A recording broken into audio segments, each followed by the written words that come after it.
Hello friends, welcome to Pebbles and welcome to my show dear Zindagi. मैं doctor Rajesh Patwardhan करीब 2 साल के बाद डियर जिंदगी के माध्यम से आपके सामने फिर से हाजिर हूँ। आपने मेरे 31 डेज 31 टास्क ये पर्सनालिटी डेवलपमेंट के ऊपर जो कोर्स था वो ज़रूर देखा होगा। उसके साथ साथ 48 लॉज ऑफ पावर ये भी कोर्स आपने देखा होगा। बहुत सारे ईमेल्स, फ़ोन कॉल्स और कमेंट्स आते हैं जिसको जहाँ तक हो सके मैं आंसर करता रहता हूँ। जब मैं फिर से ये प्रोग्राम शुरू करने जा रहा हूँ तब मेरे मन में एक विषय है फाइनेंस। अब आप कहेंगे कि फाइनेंस से हमें क्या लेना देना। भैया, फाइनेंस पैसे के बारे में तो हमें ही लेना देना है। आपने देखा होगा कि कोरोना पीरियड के बाद फिर आप जॉब में हो या बिजनेस में हो, किसी भी क्षेत्र में हो, फाइनेंस के बारे में सब बहुत ही प्रॉब्लम में है। मुझे पता नहीं इस प्रॉब्लम की जड़ कहाँ है, लेकिन अगर आपने फॉरेन कंट्रीज में अगर देखा होगा तो वहाँ पे ऐसी नौबत आ गई है कि लगभग बैंक ने इंटरेस्ट देना बंद कर दिया है और अब आपको अकाउंट मेंटेन करने के लिए पैसे देने पड़ते हैं। इन्वेस्टमेंट के जो अलग अलग टूल्स है, आपके म्यूचुअल फंड्स है, आपके एफडीज है, आपके बैंक अकाउंट्स है, ये सारे जो है वो कम प्रॉफिटेबल होते जा रहे हैं। उनका इंटरेस्ट रेट कम होता जा रहा है और हमारे खर्चे बढ़ते जा रहे हैं। और इसी वजह से हमारे देश के लोग जो है वो अलग अलग इन्वेस्टमेंट स्कीम्स की तरफ बढ़ रहे हैं। फिर वो एमएलएम की स्कीम्स हो या किसी बहुत ही ज़्यादा इंटरेस्ट देने वाली फाइनेंशियल स्कीम्स हो, और यहाँ से हमें प्रॉफिट मिलने की बजाय बहुत सारे लोगों का बहुत बड़ा नुकसान हो रहा है। तो इसके ऊपर मैंने सोचा कि क्यों ना हम एक फाइनेंशियल सीरीज बनाएं जिसके ऊपर हम आम आदमियों के लिए, जैसे आप और मैं, हम मिडिल क्लास लोगों के लिए अच्छी फाइनेंशियल स्कीम्स क्या होती है वो हम समझ लेंगे। हमें स्कैम से कैसे बचना होगा वो हम समझ लेंगे। तो इस फाइनेंस के एपिसोड्स में पहला एपिसोड हम लेंगे क्रिप्टो करेंसी। क्रिप्टो करेंसी को तो मैं आर्थिक क्रांति कहता हूं, लेकिन मुझे पता है कि आप जब भी आपके फ्रेंड्स के सामने या किसी ग्रुप में जब क्रिप्टो करेंसी कहते हैं तो क्रिप्टो करेंसी के बारे में लोगों की राय कुछ ऐसी होती है कि ये एक स्कैम है, क्रिप्टो करेंसी एक फ्रॉड है। कुछ लोगों को इसके बारे में पता होता है, लेकिन वो लोग कहते हैं कि ये बहुत ही रिस्की है। कुछ नेगेटिव माइंडेड लोग कहते हैं ये तो एक डुबाने वाला धंधा है। फिर कुछ लोग कहते हैं कि ये ज़्यादा दिन नहीं चलेगा। उसके बारे में हमारे जो मीडिया है या फिर कुछ यूट्यूब चैनल्स हैं वो लोग कहते हैं कि ये इंडिया में बैन है, और इंडिया में बैन है, अगर आप क्रिप्टो करेंसी में कुछ भी डील करोगे तो सब जेल जाओगे। आप ये जान के हैरान होगे कि मेरे खुद के सीए ने मुझे बताया था कि अगर मैं क्रिप्टो करेंसी में डील करूंगा तो जेल जाऊंगा। मैं तो बहुत डर गया। मुझे लगा बाप रे, ये तो बहुत बड़ी नौबत आ गई। और फिर मैंने क्या किया, मैंने मेरा सीए ही बदल दिया क्योंकि मुझे पता है कि आजकल लोग बिना कुछ सोचे समझे, बिना किसी भी क्षेत्र की जानकारी लिए कुछ भी बकते रहते हैं, कुछ भी बोलते रहते हैं। लोगों का तो कहना ये भी है कि ये जो क्रिप्टो करेंसी है वो हम जैसे मिडिल क्लास लोगों के लिए तो है ही नहीं। मिडिल क्लास लोग जैसे आप, मैं, हम सारे मिडिल क्लास लोग हैं। लोगों का कहना है कि ये हमारे लिए नहीं है। भैया, अगर हमारे लिए ये नहीं है तो फिर हमारे लिए इन्वेस्टमेंट के साधन ही कितने बचे हुए हैं। तो चलिए आज इस क्रिप्टो करेंसी के बारे में हम बहुत कुछ जान लेते हैं। इस पहले एपिसोड में हम क्रिप्टो करेंसी की हिस्ट्री जान लेंगे कि ये क्रिप्टो करेंसी आई कहाँ से, इसका मतलब क्या है, ये आज हम इसे जान लेंगे। और ये जो सारे मीडिया और ये सारे न्यूज़पेपर्स और ये सारे गवर्नमेंट के लोग जो है वो इस क्रिप्टो करेंसी के पीछे क्यों पड़े, मतलब इसे बैन करने के चक्कर में क्यों है, ये भी आज हम जान लेते हैं। और फिर हम जान लेंगे कि क्रिप्टो करेंसी के बारे में आपके मन में क्या क्या सवाल है, उस सारे सवालों के आंसर्स हम जान लेंगे। उसके बाद अगले एपिसोड में हम जानेंगे कि क्या क्रिप्टो करेंसी में हम करियर कर सकते हैं या फिर क्या हम इसे एक रेगुलर इनकम सोर्स की तरह यूज कर सकते हैं। इन सारे सवालों के जवाब हम एक एक एपिसोड में लेंगे। लेकिन आज के पहले एपिसोड में हम जान लेंगे कि क्रिप्टो करेंसी की हिस्ट्री ये कहाँ से आई और ये क्यों आई। तो चलिए देखते हैं क्रिप्टो करेंसी। क्रिप्टो करेंसी के बारे में मैं तो यही कहता हूं कि क्रिप्टो करेंसी ये एक जादू है। जादू जैसी लगती है जब तक ये समझ में ना आए। अगर आप इसे ठीक तरह से जान लोगे तो ये जादू नहीं लगेगी। लेकिन ये जादू क्यों लगती है? क्यों ऐसा लगता है कि ये कुछ मैजिक है या मैजिक जैसा है? क्योंकि आज तक किसी भी इन्वेस्टमेंट फील्ड्स में इतना बड़ा प्रॉफिट लोगों ने नहीं देखा और इसलिए लोग कहते हैं कि ये इन्वेस्टमेंट क्षेत्र में एक जादू की तरह है। लेकिन मैं ऐसे नहीं मानता। मैं मानता हूं कि चतुर लोग जो होते हैं वो इसे सीखते हैं और अपनी जिंदगी बदल लेते हैं, जैसे मैंने अपनी जिंदगी बदली। कोरोना के टाइम में जब सारे बिजनेसेस बंद हो रहे थे, सारे बिजनेस बंद हुए लिटरली, एट दैट टाइम इसी क्रिप्टो करेंसी ने मुझे और मेरे परिवार को ही नहीं बल्कि मेरे बहुत सारे स्टूडेंट्स को भी कोरोना के संकट से बचाया। जो चतुर लोग होते हैं वो इसे सीखते हैं और अपनी जिंदगी बदल लेते हैं और बाकी लोग जिंदगी भर हमेशा इससे दूर रहते हैं। सबसे पहले हमें ये जान लेना जरूरी है कि क्रिप्टो करेंसी इनिशियली आई ही क्यों, इसकी जरूरत ही क्यों पड़ गई। आपको तो पता है कि हर एक देश के पास उनकी अपनी करेंसी है। हमारा रुपया है, अमेरिका का डॉलर है, वैसे हर देश की खुद की करेंसी है। तो क्रिप्टो करेंसी की जरूरत क्या है? कुछ लोग कहेंगे कि शायद ट्रेडिंग के लिए, इन्वेस्टमेंट के लिए, लेकिन उसके लिए तो शेयर मार्केट है, उसके लिए फॉरेक्स है, कमोडिटीज मार्केट है, तो क्रिप्टो करेंसी क्यों चाहिए? तो इसके लिए पहले हम जान लेते हैं कि हम व्यवहार करते कैसे हैं। प्राचीन काल से आपको पता है कि हम व्यवहार कैसे करते हैं। बहुत पहले लेन देन होती थी, फिर जैसे मैं आपको कुछ चीज़ दूंगा और आप मुझे दूसरी चीज़ दोगे। लेकिन इसमें तो थोड़ी सी प्रॉब्लम थी, क्योंकि दोनों वस्तुओं का अगर मूल्य एक समान ना हो तो लेन देन में दिक्कत होने लगी। तो उसके लिए फिर कौड़ियाँ आ गई, फिर रंगीन पत्थर आ गए, उसके बाद सिक्के आ गए, अगर हुंडी या इसका मतलब प्रोमिसरी नोट्स जो होते हैं वो आ गए, फिर अब हमारे कागज के नोट जो है वो आ गए। ओके, तो इस प्रकार जो लेन देन का तरीका है वो दिन ब दिन बदलता गया। ओके, कुछ स्मार्ट लोग ऐसे थे कि उन्होंने समय को करेंसी बना दी। लेकिन ये सारे लेन देन के जो टूल्स है, जो नोट है, सिक्के हैं, प्रॉमिसरी नोट्स है, आपके जो डिपॉजिट्स है, वो सारे के सारे गवर्नमेंट के हाथ में होते हैं। और यहीं से प्रॉब्लम शुरू होती है हम मिडिल क्लास लोगों की। अब आप कहोगे कि ये हमारी प्रॉब्लम कैसी हुई? आपको पता है कि पुराने ज़माने से ये जो एक सेंटेंस है वो हम सबको डुबाते आ रहा है। पैसा सब कुछ नहीं होता।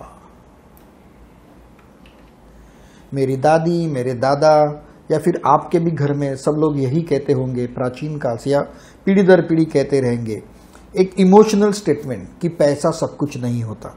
लेकिन भैया एक चीज हम हमेशा भूल जाते हैं कि पैसे के बिना पैसे के वो जो सब कुछ है वो हमें नहीं मिल सकता। पैसे के बिना वो सब कुछ हम नहीं खरीद सकते। ये जो सत्य है, ये जो आर्थिक सत्य है, वो हमें कोई नहीं बताता। और ये जो एक इमोशनल स्टेटमेंट है कि पैसा सब कुछ नहीं होता, क्या ये किसी आध्यात्मिक ग्रंथ में लिखा है, किसी धर्म ग्रंथ में लिखा है? नहीं। अगर आप देखोगे तो किसी भी धर्म के ग्रंथ में पैसा सब कुछ नहीं होता ये नहीं लिखा है। हमारे भारत के इतिहास में तो आर्य चाणक्य जैसे महागुरुओं ने तो यही लिखा है कि अर्थम सर्वार्थ साधनम। अगर अर्थ मतलब अगर पैसे नहीं होंगे तो आपको कोई नहीं पूछेगा। और आप भी ये मान लोगे कि पैसे के बिना इस दुनिया में कुछ भी नहीं चल सकता। इस इमोशनल स्टेटमेंट को, पैसा सब कुछ नहीं होता, ये हमारे सर पर किसने थोपा? ये सबसे झूठा स्टेटमेंट हमारे सर पर किसने थोपा, ये हम जान लेते हैं। क्या आपको पता है कि पूरे संसार की 96% संपत्ति जो है वो सिर्फ 4% लोगों के हाथों में होती है, सिर्फ 4%। और वो लोग होते हैं सरकार और प्रस्थापित लोग। अब ये प्रस्थापित लोग कौन है? सरकार तो हमें पता है, जो देश की सरकार होती है वो। अब ये प्रस्थापित लोग कौन है? प्रस्थापित लोग मतलब आपकी फॉर्च्यून 500 कंपनीज, कंसोर्टियम्स, जो बड़े बड़े पावर ब्रोकर्स होते हैं, ये वो सब लोग हैं जिनके हाथों में ये सब कुछ होता है और हमारे पैसों पर हमारा कोई नियंत्रण नहीं होता। आप कहोगे कि ये तो पॉसिबल ही नहीं है कि मेरे पैसे मेरे बैंक में रखे हुए हैं, सेविंग अकाउंट में है, या फिर मेरे एफडी निकाली है, रिकरिंग डिपॉजिट्स निकाला है, तो उसके ऊपर कंट्रोल तो मेरा है, मैं जब चाहे उसे निकाल सकता हूं। यही आप गलती करते हो। आपको पता है बैंक्स को कस्टोडियन कहते हैं। बैंक आपको इंटरेस्ट क्यों देती है? बैंक उसी पैसे को कहीं ना कहीं कर्जा देकर इन्वेस्ट करती है और उसके इंटरेस्ट से कुछ हिस्सा आपको देती है। बैंक शेयर मार्केट में ट्रेडिंग करती है, फॉरेक्स मार्केट, कमोडिटीज मार्केट में ट्रेडिंग करती है और उसका जो प्रॉफिट आता है उसमें से थोड़ा सा प्रॉफिट बैंक आपको देती है। लेकिन हाल ही में आपने बहुत सुना होगा कि बैंक किसी कोऑपरेटिव बैंक होगी या शेड्यूल बैंक होगी, वो डूब गई। किसी पॉलिटिशियंस की बैंक होती है, वो डूब गई और सबका पैसा गया। तो अब मुझे बताइए कि फिर आपका कंट्रोल कहाँ गया? आपको ये जान लेना चाहिए कि बैंक जब किसी को लोन देती है, कर्जा देती है, तब वो आपको पूछकर नहीं देती। बैंक खुद की मर्जी से ये सब लोन्स देती है और जब वो लोन्स इल्लीगल तरीके से गलत लोन दिए जाते हैं और वो लोन जब डूब जाते हैं तो पैसा आपका जाता है। और इसीलिए मैं कहता हूं कि आपके पैसे पर आपका कोई नियंत्रण नहीं होता। दूसरी एक चीज बनाई गई है कि जिस चीजों से संपत्ति बन सकती है, मतलब ऐसे टूल जैसे कि शेयर मार्केट्स है, आपके फॉरेक्स है, आपके सारे कमोडिटीज मार्केट है, या ऐसे जो कुछ भी जहां से संपत्ति बनती है, जहां से पैसा बनता है, ये सारी चीजें बहुत ही डिफिकल्ट, कठिन और सामान्य व्यक्ति के पहुंच के बाहर रखी जाती है। आपने कभी शेयर मार्केट का डीमैट अकाउंट का टर्मिनल देखा है? बहुत सारे लोग तो ऐसे होते हैं कि उस तरफ जाते ही नहीं है। आप और हमारे जैसे मिडिल क्लास लोग बहुत कम शेयर मार्केट की तरफ जाते हैं। लेकिन इसका कारण ये है कि वो बहुत डिफिकल्ट है, वो यूज करने में, पैसा कमाने में डिफिकल्ट है और ये सब जानबूझ के किया जाता है। ये सारी व्यवस्था जो है वो इस प्रकार बनाई गई है कि इजीली, सहज तरीके से कोई भी साधारण व्यक्ति, आप जैसा, मेरे जैसा मिडिल क्लास व्यक्ति, कोई भी साधारण व्यक्ति अपने मिडिल क्लास स्टेटस से कभी बाहर ना आ पाए, कभी बाहर नहीं आना चाहिए। आप कहोगे कि ये अब मैं बहुत ज्यादा बोल रहा हूं, लेकिन फैक्ट और सच यही है। यही सब किया जाता है गवर्नमेंट और कंसोर्टियम की तरफ से कि एक मिडिल क्लास आदमी अपने मिडिल क्लास स्टेटस से कहीं कभी भी बाहर न आने पाए। आप देखिए, आप जब अच्छा जॉब करते हैं, बिजनेस करते हैं, तब आप एक सर्टेन लेवल तक आप पहुंचते हैं, फाइनेंशियली एक सर्टेन लेवल पे पहुंचते हैं। उसके बाद वो स्टेज जो है वो अमीर लोगों के स्टेज पे जाने के लिए बहुत ही दिक्कत आती है, बहुत कठिनाई आती है, बहुत कम लोग वो रेखा पार कर पाते हैं। ऐसा क्यों होता है? हम गवर्नमेंट और कंसोर्टियम्स ये क्यों चाहते हैं कि हम मिडिल क्लास लोग मिडिल क्लास ही रहे, कभी हाई क्लास में न जाए और लो क्लास में भी न जाए। अगर कहीं गरीबी आने लगे या फिर मिडिल क्लास लोगों की नौकरियां जाने लगे तो गवर्नमेंट इंटरफियर करके हमें हमारे स्टेटस तक कायम रखता है, पैसा देके, जॉब्स निर्माण करके हमें हमारे स्टेटस तक कायम रखा जाता है। ऐसा क्यों होता है? एक सिंपल सी बात बताऊं, अगर आपके घर से आपके ऑफिस तक का ट्रेन या बस का रेंट जो है, किराया जो है वो 10 रुपये है, और कल अगर वो 10 रुपये से अचानक बिना कुछ वार्निंग दिए 100 रुपया किया जाए तो आप क्या करोगे? जाहिर है आप तो सड़क पे आ जाओगे, आप पत्थर उठा के बस के कांच तोड़ दोगे, ट्रेन को रोकोगे, पत्थरबाजी करोगे, है ना? नहीं, हम मिडिल क्लास लोग ये सब नहीं करते। और कोरोना के समय में आपने ये खुद जान लिया है, खुद देख लिया है कि कोरोना के समय में भी जो बहुत ही लो क्लास के लोग थे, उन्हें तो सारी की सारी दवाइयों से लेके राशन तक सारी मदद पहुंचा दी जाती थी। जो अमीर लोग थे, जो अपर क्लास के लोग थे, उन्हें तो पैसे की कोई प्रॉब्लम ही नहीं थी। लेकिन मिडिल क्लास लोग ऐसे थे कि ना तो वो कहीं किसी के सामने हाथ फैला सके और ना ही किसी ने उनको हेल्प किया। कोरोना के समय में इवन बिजली के बिल भी इतने ज़्यादा देने लगे और वो भरने ही पड़ते थे। हम मिडिल क्लास लोगों ने उसके बारे में क्या किया? कुछ नहीं। और ये मैं सिर्फ इंडिया की बात नहीं कर रहा हूँ, ये मैं पूरे वर्ल्ड की बात कर रहा हूँ। पूरे वर्ल्ड में हर गवर्नमेंट, हर देश के कंसोर्टियम यही देखते हैं कि मिडिल क्लास आदमी मिडिल क्लास रहे। क्यों? क्योंकि यही वो मिडिल क्लास आदमी है जो इज्जत से टैक्स भरता है, जो इज्जत से अपनी जिंदगी जीता है। वो कभी किसी भी प्रकार का न्यूसेंस खड़ा नहीं करता। अगर यही बस का प्रॉब्लम है, वो किसी बहुत ही लो क्लास के आदमी के साथ किया जाए तो वो तो सीधा बस के कांच बीच तोड़ देगा। अमीर आदमी को तो कुछ फर्क ही नहीं पड़ता। लेकिन ये जो मिडिल क्लास लोग हैं, जिनकी कोई न्यूसेंस वैल्यू नहीं होती, इन्हीं के ऊपर पूरा देश चलता है। इन्हीं के ऊपर पूरा देश चलता है। तो अगर मिडिल क्लास के ऊपर नीचे या ऊपर के क्लास में चले गए तो फिर इज्जत से टैक्स कौन भरेगा? बिना किसी तकरार के या बिना किसी प्रॉब्लम्स के ये देश चलेगा कैसे? और इसीलिए ये सारे जो संसाधन है ये बहुत ही कठिन कर दिए गए हैं। आप देखो, आप किसी आपके फ्रेंड से कहो कि एक्सेप्ट गुजराती और मारवाड़ी समाज को छोड़ के, कुछ समाज ऐसे हैं कि जहाँ पे बचपन से ही फाइनेंस के बारे में सिखाया जाता है। लेकिन आप बाकी समाज में जाके देखो, अगर आप कहोगे कि मैं शेयर मार्केट में अभी इन्वेस्ट करने जा रहा हूँ या बिजनेस करने जा रहा हूँ, तो लोग आपको कहेंगे पागल हो क्या, वहाँ तो तुम डूब जाओगे। क्यों? क्योंकि ऐसा ही एक पिक्चर खड़ा किया जाता है। मिडिल क्लास ग्रुप की आवाज़ बन के कई सारे ग्रुप्स इंटरनेट पर थे, जिन्हें कुछ ग्रुप्स को साइबर पंक कहा जाता था। वो लोग बहुत बार ब्लॉग्स पे या फिर इंटरव्यूज में बोलते रहे कि गवर्नमेंट मिडिल क्लास या आम लोगों को फंसा रहा है, कंसोर्टियम अपनी तरफ से उन्हें लेके जा रहा है, कैरी फॉरवर्ड कर रहा है, और ये सब नहीं होना चाहिए, ये सब हमारी लूट है, हमारे पैसे का कंट्रोल हमारे हाथों में नहीं है। और ये मैं सिर्फ इंडिया की बात नहीं कर रहा हूँ, ये मैं पूरे वर्ल्ड की बात कर रहा हूँ।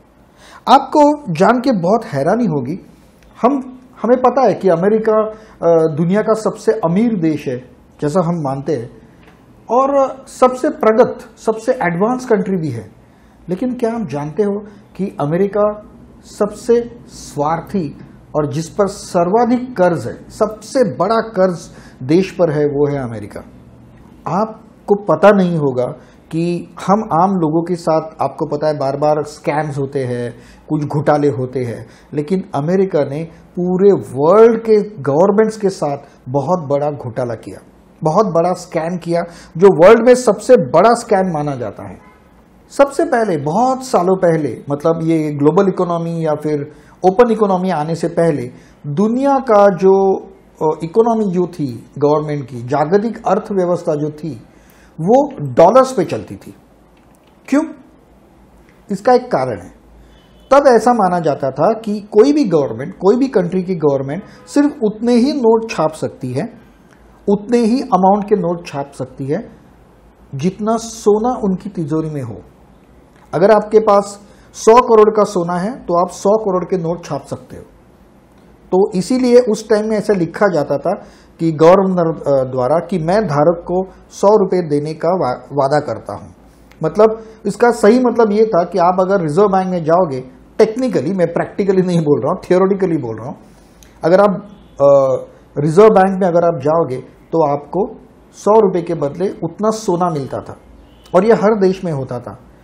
अमेरिका ने सारे वर्ल्ड से कहा, सारे लोगों से कहा कि आपको ये सोना वोना रखने की जरूरत नहीं है, आपको ये सोना रखने की जरूरत नहीं है। आप एक काम करो कि आपकी जो इकोनॉमी है, आपके जो पैसे है, आपकी जो करेंसी है, वो डॉलर पर आधारित कर दो, और हम ये वादा करते हैं कि अगर कोई सोना मांगने के लिए आया तो उसे सोना हम देंगे। यही था संसार का सबसे बड़ा स्कैम। अब ये सबसे बड़ा स्कैम कैसे हुआ? कई देशों ने, लगभग सारे देशों ने डॉलर बेस अपनी इकोनॉमी बना ली। कई साल ऐसे ही गए, डॉलर बहुत पावरफुल होता गया, अमेरिका की जो अमीरी है वो बढ़ती गई और अमेरिका को ये पता चला कि कोई सोना वोना मांगने के लिए तो आने वाला है नहीं। मैं इसे स्कैम इसलिए कहता हूं कि एक दिन अचानक अमेरिका ने अपने पार्लियामेंट में या सीनेट में या कांग्रेस में एक लॉ जारी किया, बिना किसी देश को बताए, बिना किसी को बताए चुपचाप एक लॉ सैंक्शन कर दिया कि सो एंड सो डेट के बाद अमेरिका में डॉलर और सोने का कोई कनेक्शन नहीं रहेगा। अमेरिका ने तो सबको बताया था कि आप अगर आप डॉलर लेके आओगे, आपकी करेंसी लेके आओगी तो हम सोना देंगे, लेकिन अब अगर आप लेके जाओगे तो अमेरिका उनका लॉ दिखा देगा कि भैया डॉलर्स और अमेरिका का सोना का कुछ संबंध ही नहीं है, तो हम आपको सोना क्यों दें। और फिर हर एक देश ने डॉलर के ऊपर जो उनकी इकोनॉमी बेस थी उसे हटा दिया और फिर ओपन इकोनॉमी या ग्लोबल इकोनॉमी जो है वो शुरू हो गई। अब ये सिर्फ एक बात नहीं है। अगर अमेरिका, आप सोचो कि एक गवर्नमेंट अगर इतना बड़ा स्कैम कर सकता है तो हम आम लोगों के साथ कितने बड़े स्कैम्स होते हैं। साइबर पंक ने इसके बारे में भी बहुत आवाज उठाया था। इस डॉलर स्कैम के बाद अमेरिका में एक बहुत बड़ा स्कैम हुआ जिसकी वजह से इमीडिएटली क्रिप्टो करेंसी का जन्म हुआ, हम मिडिल क्लास लोगों के पैसों को बचाने के लिए। क्या था ये स्कैम? ये स्कैम था लोन स्कैम। आपको तो पता है कि हमारे देश में उस व्यक्ति को लोन कभी नहीं मिलता जिसको लोन की जरूरत होती है, क्योंकि उसके पास उसके पर्याप्त पेपर्स तो होते ही नहीं है और हमारे बैंक वाले चारों ओर उस व्यक्ति को दौड़ाते रहते हैं और उसका काम निकल जाता है लेकिन उसको लोन नहीं मिलता। लेकिन यूएसए में, अमेरिका में या यूरोप में ऐसा नहीं होता। वहाँ पे बैंकिंग में बहुत ही ज़बरदस्त कॉम्पिटिशन है और आपको अगर एक बैंक लोन नहीं देगा तो शायद दूसरा बैंक इमीडिएटली लोन दे भी देगा, ओके, सेम पेपर्स पर। अब क्या हुआ, मान लीजिए कि आपकी सैलरी 20,000 रुपये है। मैं इंडियन एक एग्जाम्पल लेके आपको बताता हूँ, रुपीज़ में बताता हूँ। अगर आपकी सैलरी है 20,000, ठीक है, और अगर आपको 2 करोड़ का घर खरीदना है तो क्या ये पॉसिबल है? या भले 1 करोड़ का घर खरीदना है तो क्या ये पॉसिबल है? नहीं। उसका ईएमआई इतना ज़्यादा होगा कि आपको वो लोन मिलेगा ही नहीं। लेकिन अमेरिका में ऐसा नहीं हुआ। अमेरिका में जो भी मिडिल क्लास व्यक्ति या फिर लो सैलरी वाला व्यक्ति जब बैंक के पास गया और उन्होंने कहा कि मुझे 10 लाख रुपए चाहिए लोन, घर खरीदना है, तो बैंक ने कहा 10 लाख क्यों, तू 50 लाख ले ले। तो बैंक को उस आदमी ने कहा कि मेरी सैलरी उतनी नहीं है, मैं ईएमआई कहाँ से भरूंगा। तो बैंक ने कहा कि लॉन्ग टर्म लोन ले लो तो ईएमआई कम हो जाएगा उसका। तो जिस आदमी की हैसियत उस ईएमआई को चुकाने की नहीं थी उसे भी बैंक ने लोन दे दिया। बैंक को ये पता था कि ये आदमी कभी ना कभी अपने हाथ ऊपर कर लेगा और उस आदमी को भी पता था कि कभी ना कभी मैं ये लोन नहीं चुका पाऊंगा, लेकिन तब तक बड़े घर में रहने को मिल रहा है तो रह लेंगे हम लोग। और इस प्रकार से अमेरिका में बैंक ने 1, 2, 3 नहीं, हजारों लाखों लोगों को जिनकी हैसियत नहीं थी, उनके हैसियत के ऊपर जाके, जिनकी कैपेसिटी उतना ईएमआई भरने की नहीं थी, जिनकी सैलरी कम थी, इनकम कम थी, उससे कई ज़्यादा लोन उनको दे दिए। और बैंक ने अपने अकाउंट्स बुक में दिखा दिया कि हमने बहुत ही प्रॉफिट का एक टूल्स जनरेट किया है, सौदा किया है, हमारे पास ये प्रॉपर्टी मॉर्गेज है, इस प्रॉपर्टी के अगेंस्ट हमें इतना फायदा इंटरेस्ट की तरफ से होने वाला है सो एंड सो ईयर्स में। बैंक्स को भी पता था, कहीं ना कहीं उनके अफसरों को पता था कि ये लोन कभी ना कभी खतरे में आ सकता है। तो उन्होंने क्या किया, ये लोन दूसरे बैंकर्स को बेच दिया।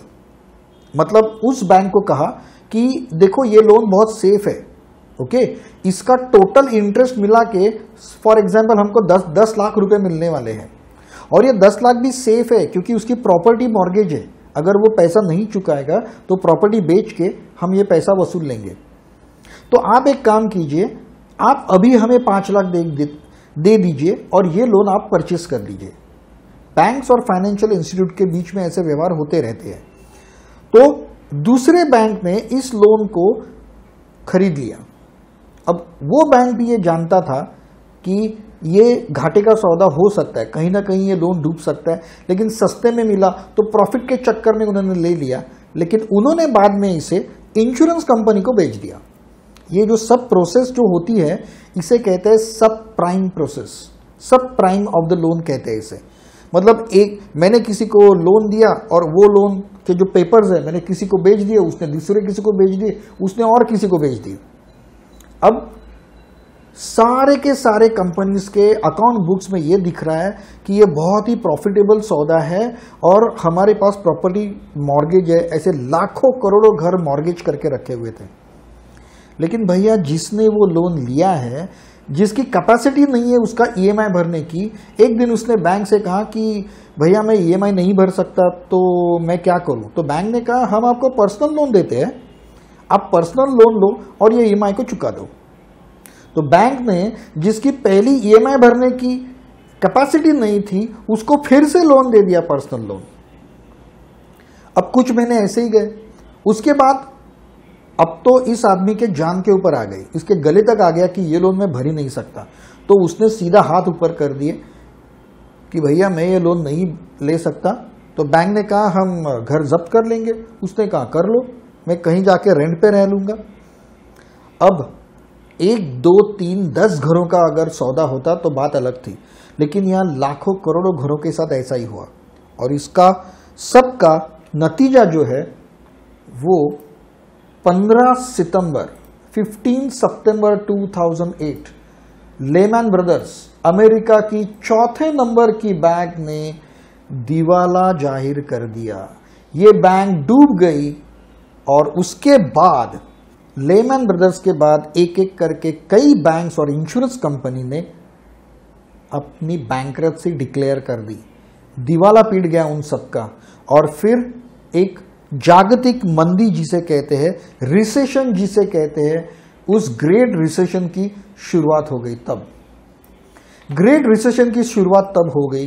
लेकिन अब जो लोग बार बार कह रहे थे कि गवर्नमेंट और कंसोर्टियम मिलके जो आम आदमी है उसे लूट रहे हैं, उसे फंसा रहे हैं, लेकिन किसी ने उनकी बात नहीं मानी। लेकिन उन लोग ने कहा अब ये बहुत हो गया, अब ये बहुत ज़्यादा हो गया। और तब सातोशी नाकामोटो, अब ये सातोशी नाकामोटो एक आदमी है, एक कंपनी है या किसी एक बड़े ग्रुप का नाम है, ये आज तक किसी को पता नहीं। उन्होंने जनवरी 2009 में बिटकॉइन,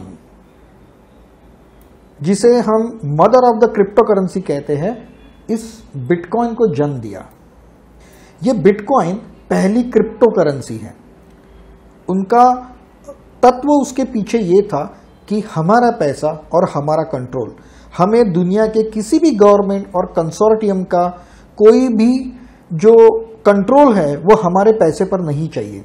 आज से ये क्रिप्टो करेंसी है जो कोड से बनेगी, इंटरनेट पे जारी होगी और कोई गवर्नमेंट और कंसोर्टियम उसे कंट्रोल नहीं कर सकता।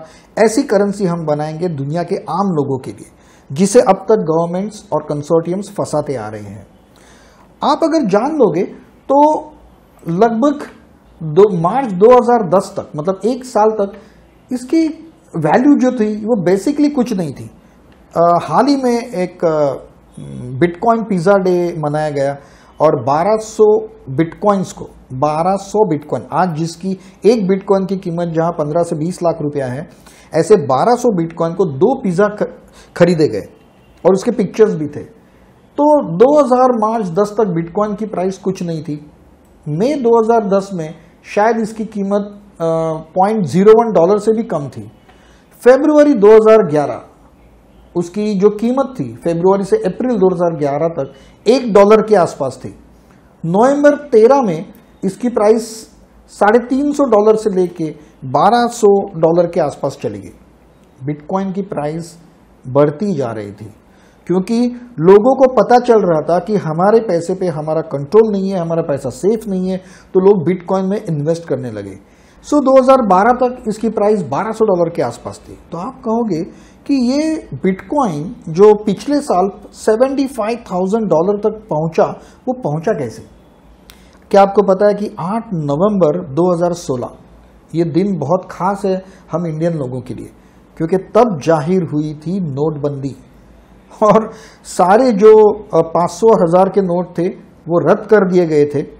और तब 8 नवंबर 2000, क्योंकि मुझे वो दिन अच्छी तरह से याद है, जो मेरा बर्थडे हुआ करता है, 8 नवंबर 2016 में सुबह बिटकॉइन का रेट था 32,000 रुपीज की बात कर रहा हूं मैं।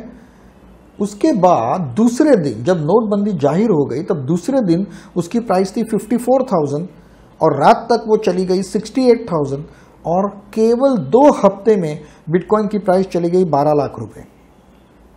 12 लाख रुपए तक बिटकॉइन की प्राइस चली गई और वो बढ़ती ही जा रही थी और लोग अपना ब्लैक का पैसा छुपाने के लिए बिटकॉइन खरीद रहे थे वहां पे, और वहां से क्रिप्टो करेंसी को बूम मिल गई। सो हम इंडियन लोगों ने अपना ब्लैक का पैसा छुपाने के लिए क्रिप्टो करेंसी या बिटकॉइन का जबरदस्त इस्तेमाल किया। लेकिन तब भी लोगों को ये पता नहीं था कि क्रिप्टो करेंसी होती क्या है। लोग परचेस कर रहे थे, इन्वेस्ट कर रहे थे, लेकिन क्रिप्टो करेंसी होती क्या है ये तो लोगों को पता ही नहीं था।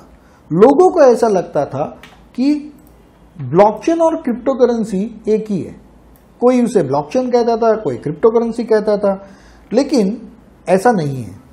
ब्लॉकचेन टेक्नोलॉजी का इस्तेमाल बहुत ही, जहां पे सिक्योरिटी की जरूरत होती है, हैक प्रूफिंग की जरूरत होती है, वहां ब्लॉकचेन टेक्नोलॉजी काम आती है। हमारे इनकम टैक्स, सेल्स टैक्स के डिपार्टमेंट, सेंसेक्स, या फिर कोरोना के समय में जो वर्ल्ड में डोनेशंस सब दिए गए, वो सारा का सारा जो डेटा था वो पूरा का पूरा ब्लॉकचेन पे है। तो क्रिप्टो करेंसी इसी ब्लॉकचेन का एक छोटा सा हिस्सा है। लेकिन अब क्रिप्टो करेंसी मिडिल क्लास लोगों में एक्सेप्ट होने लगी थी। लोग बहुत ही तेजी से इसे परचेस कर रहे थे। भले उस टाइम में और आज भी आप क्रिप्टो करेंसी देके बाजार में कुछ खरीद नहीं सकते, उस टाइम में भी नहीं खरीद सकते थे, फिर भी लोग बहुत ही तेजी से इसमें इन्वेस्ट कर रहे थे। और तभी घंटी बज गई सारे सरकारों की, और फिर उन्होंने क्रिप्टो करेंसी पर वर्ल्ड रिस्ट्रिक्शंस डालने शुरू कर दिए, जागतिक निर्बंध डालने शुरू कर दिए। हर कंट्री के सरकार को यह डर था कि कहीं क्रिप्टो करेंसी के सामने हमारे देश की जो करेंसी है वो खतरे में ना आ जाए। क्रिप्टो करेंसी के निर्माता या इन्वेस्ट करने वाले आम लोग ये बिल्कुल नहीं चाहते थे कि क्रिप्टो करेंसी अपने देश की करेंसी को चेंज कर दे, लेकिन सरकार को यह डर कायम था और इसके अगेंस्ट पूरा प्रोपोगंडा शुरू हो गया। बिल गेट्स, वॉरेन बफे, इन लोगों ने तो कहा कि जिंदगी में हम क्रिप्टो करेंसी में इन्वेस्ट नहीं करेंगे।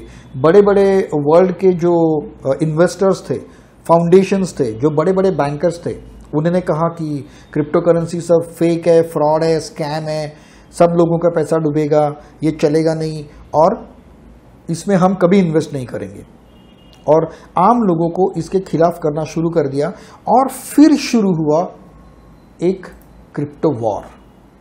ये क्रिप्टो वॉर जो है, ये वर्ड मैं यूज करता हूं क्योंकि साम दाम दंड भेद, ये सारे तरीके अपना के क्रिप्टो करेंसी पर निर्बंध लगाना शुरू हो गया। पहला तो हुआ सामोपचार से या साम से क्रिप्टो करेंसी बंद नहीं हुई, लोगों ने क्रिप्टो करेंसी खरीदना बंद नहीं किया। फिर बारी आई दाम की, पैसों की, तो इलॉन मस्क जैसे व्यक्ति को क्रिप्टो करेंसी के सामने खड़ा कर दिया। क्रिप्टो करेंसी सिर्फ 2 बेस पे चलती है, buy and sell. Elon Musk ने अपने पैसों का इस्तेमाल करके बहुत तेजी से क्रिप्टो करेंसी को बेचकर उसके भाव को गिराना शुरू कर दिया। तब बहुत सारे मिडिल क्लास लोग या बहुत सारे सामान्य लोग जिनके पास ये क्रिप्टो करेंसी थी वो डर गए और उन्होंने भी वो बेचना शुरू किया लॉस में। लेकिन जल्द ही सबको पता चल गया कि ये हमें फिर से बेवकूफ़ बनाने की चाल है, तो लोगों ने इलॉन मस्क के कहने पर या इलॉन मस्क के ट्वीट पर ये क्रिप्टो करेंसी बेचना बंद कर दिया और ये जो दाम था वो भी खत्म हो गया। साम और दाम का तो कुछ फायदा नहीं हुआ, तो फिर हुआ दंड, और इसके लिए चाइना आगे आई। चाइना ने रातों रात डिक्लेयर कर दिया। क्रिप्टो करेंसी के बारे में हम आगे बहुत कुछ जान लेंगे, लेकिन एक बात जानिए कि क्रिप्टो करेंसी किसी टकसाल में छपती नहीं है, उसे माइनिंग किया जाता है, मिंटिंग किया जाता है। ओके, तो इसके सारे जो माइनर्स थे, बहुत ज़्यादा पैमाने पे जो माइनर्स थे वो चाइना में थे। तो एक दिन चाइना ने डिक्लेयर कर दिया कि क्रिप्टो करेंसी माइनिंग पूरी बैन। जो भी माइनर्स यहाँ पे है, जो भी जिन लोग के भी इंस्ट्रूमेंट्स या कंप्यूटर्स यहाँ पे है, वो यहाँ से लेके चले जाए। रातों रात सारे माइनर्स, जितनी भी कंपनियां थी, जितने भी माइनर्स थे, वो अपने कंप्यूटर और सेटअप उठा के चाइना के बाहर चले गए। कई लोग यूक्रेन चले गए, उज्बेकिस्तान चले गए, रशिया चले गए, अलास्का चले गए। बहुत सारे लोगों ने वहाँ से शिफ्ट कर लिया। पूरे वर्ल्ड को अब लगा कि चाइना ने दंड के सहारे बिटकॉइन को ख़त्म कर दिया। लेकिन उसके एक हफ्ते बाद इंटरनेट ऑनलाइन पे एक बहुत बड़ी पार्टी ऑर्गेनाइज कर दी गई इन माइनर्स की तरफ से, और उन्होंने कहा कि अच्छा हुआ चाइना ने हमें जाने के लिए कहा, हमें तो वैसे भी जाना था, चाइना में रहना ही नहीं था। और बिटकॉइन वापस अपनी जगह पे आ गया, अपने रेट पे आ गया। अब साम दाम दंड सब कुछ खत्म हो गया, कोई इलाज नहीं बचा। अब भेद करना शुरू कर दिया। इसका मतलब सामान्य लोग, जो आप हमारे जैसे लोग थे, उनको डराना धमकाना शुरू कर दिया गवर्नमेंट्स ने कि अगर आप क्रिप्टो करेंसी में डील करोगे तो आपको जेल होगी, आपको हेवी टैक्स लगाने पड़ेंगे। लेकिन ये जो क्रिप्टो करेंसी थी वो इंटरनेट के ऊपर थी, इंटरनेशनल वॉलेट्स में थी, जहां कोई भी सरकार आसानी से पहुंच ही नहीं सकती थी। तो ये जो भेद था वो भी फेल हो गया। आपको ये जानकर हैरानी होगी कि ये लड़ाई कितनी विषम थी। ये लड़ाई थी सामान्य लोग और अगेंस्ट गवर्नमेंट और कंसोर्टियम। मानो आपके हाथ में गलेल है जिसे हम पत्थर मारते, और सामने वालों के हाथ में AK-47 है। कहीं दोनों के बीच में कोई संबंध ही नहीं था।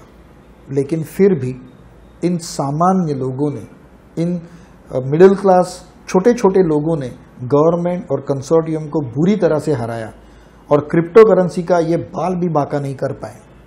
और फिर शुरू हो गई ये जो बड़े बड़े कंसोर्टियम्स थे, फाइनेंशियल इंस्टीट्यूशंस थे, उनकी भगदौड़ मच गई क्रिप्टो करेंसी खरीदने के लिए। अब जो लोग कह रहे थे कि ये डेंजरस है, इसे हम कभी नहीं खरीदेंगे, आज वो पूरे लाइन में लगे हुए हैं क्रिप्टो करेंसी खरीदने के लिए। अब यहां भी अमेरिका का जो स्वार्थी स्वभाव है वो फिर से उभर आया, और अमेरिका ने फिर एक बार चालाकी की। USDT ये टीथर करके क्रिप्टो करेंसी है, USDT करके क्रिप्टो करेंसी है जो डॉलर के समान चलती है। तो एक दिन अमेरिका ने सबसे कहा, सारे गवर्नमेंट्स को अमेरिका ये बताती रही कि आपके देश की करेंसी को क्रिप्टो करेंसी से बहुत बड़ा धोखा है, बहुत बड़ा डर है, तो आप सबको बैन कर दीजिए। और जब सब देशों ने बैन कर दिया, इवन इंडिया ने भी जब बैन कर दिया और रिस्ट्रिक्शंस लगाए, तब एक दिन अमेरिका ने ये डिक्लेयर कर दिया कि आज से ये जो USDT नाम की क्रिप्टो करेंसी है वो हम डॉलर से टाई अप करते हैं।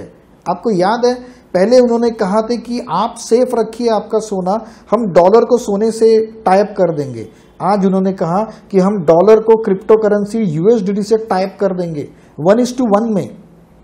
और इस प्रकार अमेरिका ने फिर एक बार सारे देशों को धोखा दे दिया और खुद क्रिप्टो करेंसी में आ गए, और US डॉलर को उन्होंने मैच कर दिया। अमेरिका के इस चालाकी के बाद इसका परिणाम ये हुआ कि जो फाउंडेशंस, इकोनॉमिक बड़ी बड़ी संस्थाएं, बड़े बड़े बैंक्स, इंश्योरेंस कंपनियां और कई देश जो आज तक क्रिप्टो करेंसी को गाली दे रहे थे, जिसके बैन करने की बातें कर रहे थे, कि जो भी प्राइवेट कंपनीज बोल रहे थे कि हम कभी नहीं खरीदेंगे, आज करोड़ों, सैकड़ों करोड़ के क्रिप्टो करेंसी में वो लोग इन्वेस्ट कर रहे हैं, ट्रेडिंग कर रहे हैं, सब कुछ कर रहे हैं। इन प्राइवेट ऑर्गेनाइजेशंस के बाद रेस में आ गए देश, कंट्रीज, और उसमें से सबसे पहली कंट्री थी दुबई। दुबई ने डिक्लेयर कर दिया कि क्रिप्टो करेंसी पर नो टैक्स। लगोलग उसके पीछे पीछे स्विट्जरलैंड आ गया, नो टैक्स। स्विट्जरलैंड ने तो ज़ुरिक के आसपास कहीं तो क्रिप्टो सिटी करके एक सिटी की स्थापना कर दी और उसके बाद Singapore, Malaysia, Thailand, Australia, Germany एक के बाद एक देश क्रिप्टो करेंसी को एक्सेप्ट करते गए। वेनेजुएला था, पनामा था, इन जैसे कुछ छोटे छोटे देशों ने तो क्रिप्टो करेंसी को उनके फियाट करेंसी के बराबर दर्जा दे दिया। और अब जहां सारे देश, सारी बैंक्स ये कह रही थी कि क्रिप्टो करेंसी को बैन करो, वो अब ये कह रहे हैं कि क्रिप्टो करेंसी पर रिस्ट्रिक्शन लाके उसे रेगुलराइज करना चाहिए। मतलब कुछ लॉ ऐसे लाएंगे और उसको रेगुलराइज करेंगे। हमारे देश में भी हाल ही में हमारे प्रधानमंत्री मोदी जी ने ये डिक्लेयर किया है कि कुछ रिस्ट्रिक्शन लगा के उसके ऊपर प्रॉपर टैक्सेशन करके हम क्रिप्टो करेंसी को इंडिया में रेगुलेट कर देंगे। और इस प्रकार क्रिप्टो करेंसी हमारे लाइफ में आ गई है। क्या आपको पता है कि जब भारत में या वर्ल्ड में पहला एरोप्लेन बना था, पहली ट्रेन बनी थी, तब कोई भी उसमें बैठने के लिए रेडी नहीं था। इंडिया में जब ये फोटोग्राफी जब आई थी, कैमरा जब आया था, तब लोग कहते थे कि ये जो कैमरा है ये हमारे आत्मा का शोषण कर लेता है, तो इसके सामने नहीं आना चाहिए, ये धर्म बाह्य काम है फोटो निकालना। लेकिन आज देखिए आप, मार्केट में जब डेबिट कार्ड आ गए थे तब हम लोग डरते थे उसका यूज करने के लिए। मार्केट में जब क्रेडिट कार्ड आया तब भी हम डरते थे, लेकिन बाद में हम बहुत ही आसानी से इसे यूज करने लगे। जब मोबाइल पेमेंट की बात आई, यूपीआई सिस्टम की बात आई, तब शुरू में सब लोग डरते थे मोबाइल से ऑनलाइन पेमेंट करने के लिए। लेकिन आज तो किसी सब्जी वाला भी एक आपका यूपीआई, फोन पे, जीपे से पैसे ले लेता है। भले आज आप क्रिप्टो करेंसी को एक्सेप्ट ना करें, आप इससे दूर रहें, आप इसे समझ न लें, फिर भी आने वाले समय में क्रिप्टो करेंसी आपके लाइफ में 100% आएगी और तब आपको इसे सीखना ही होगा। तो इसलिए हम हमारे अगले एपिसोड्स में जान लेंगे कि क्रिप्टो करेंसी के फायदे क्या हैं और फिर नुकसान क्या है। उसके बाद हम ये भी जान लेंगे कि क्या क्रिप्टो करेंसी हम एक करियर का माध्यम बना सकते हैं, क्या इसमें हम करियर कर सकते हैं। और फिर उसके बाद आपके मन में जो भी क्रिप्टो करेंसी के प्रश्न हैं, वो सारे प्रश्नों का उत्तर हम ढूंढेंगे और आखिर में क्रिप्टो करेंसी से कितने पैसे हम कमा सकते हैं, उसका एक उदाहरण हम देखेंगे। सो फ्रेंड्स, देखते रहिए डियर जिंदगी के अगले एपिसोड्स, जिसमें हम क्रिप्टो करेंसी के बारे में और जानकारी देंगे और कई दूसरे इन्वेस्टमेंट स्कीम्स के बारे में भी जानकारी देंगे, और जो स्कैम्स हो रहे हैं उससे हम कैसे बचें, इसके बारे में भी हम ज़रूर जानकारी लेंगे। अगर आपने इस चैनल को अभी तक सब्सक्राइब नहीं किया है या फिर इस वीडियो को लाइक नहीं किया तो ज़रूर कीजिए। और अब हम मिलेंगे मेरे अगले एपिसोड में। तब तक thank you very much, have a nice time.